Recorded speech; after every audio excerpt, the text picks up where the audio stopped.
ഇവിടെ ടൗണിൽ 10 രൂപയ്ക്ക് കുഞ്ഞ് പാക്കറ്റിൽ പച്ചക്കറി വിത്ത് തരുന്നൊരു കടയുണ്ട്. അവിടെ നിന്ന് വാങ്ങിച്ചാണ് ഈ കുമ്പളത്തിൻ്റെ വിത്തുകൾ.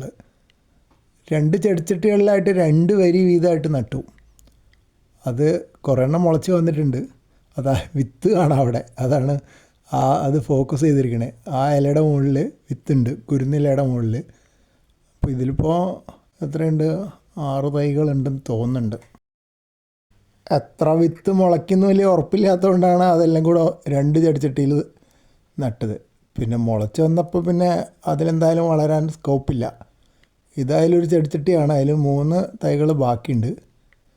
ഇത് ഞാൻ ഓരോരോ അടുത്തുള്ള ചെടിച്ചട്ടികളിലേക്കായിട്ട് പറിച്ച് നട്ടു. ഇത് ചീരയൊക്കെ ഉണ്ടായിരുന്നതാണ്. അതിൽ ചീര ഇത് അതേപോലെ 2 എണ്ണം ബാക്കിയുണ്ട്. ഇത് ആദ്യത്തെ നട്ട ചെടിച്ചട്ടികളിലൊന്നാണ്. അതിൽ 2 എണ്ണം ബാക്കിയുണ്ട്. ബാക്കിയൊക്കെ ഞാൻ പറിച്ച് നട്ടു. അപ്പോൾ ഇവിടെ എന്ന് പറഞ്ഞാൽ ഒരു ചെടിച്ചട്ടിയിൽ ഒന്നിൽ കൂടുതൽ തരം ചെടികളുണ്ടാവും. ഇതിപ്പം മുമ്പ് ചീര നട്ടിരുന്ന ചെടിച്ചട്ടിയാണ്. അതിലാണ് ചീര തൈകൾ വിത്ത് വീണിട്ട് തന്നെ ഉണ്ടായതാണത്. ഇത് വേറെ ചെടിച്ചട്ടി. ഇതിലൊക്കെ ഓരോന്ന് വീതമാണ്, പറിച്ച് നട്ടയിലൊക്കെ ഓരോന്ന് വീതം നട്ടിട്ടുള്ളൂ. കാരണം കുമ്പളം ഒരുപാട് പടർന്നുണ്ടാവുന്ന ചെടിയാണ്. അതാ വേറെണ്ണം. മുമ്പ് കായ്പയ്ക്ക ഉണ്ടായിരുന്ന, അതായത് പാവലുണ്ടായിരുന്ന കുറ്റി കാണാം. പാവൽ പുഴുക്കേട് പിടിച്ചിട്ട് ഞാൻ മുറിച്ച് കളഞ്ഞു. അത് ഉണങ്ങിപ്പോയി. ആ ചെടിച്ചട്ടിയിലും നട്ടിട്ടുണ്ട്. പിന്നെ ഇതെങ്ങനെ വളരണമെന്ന് നോക്കാം.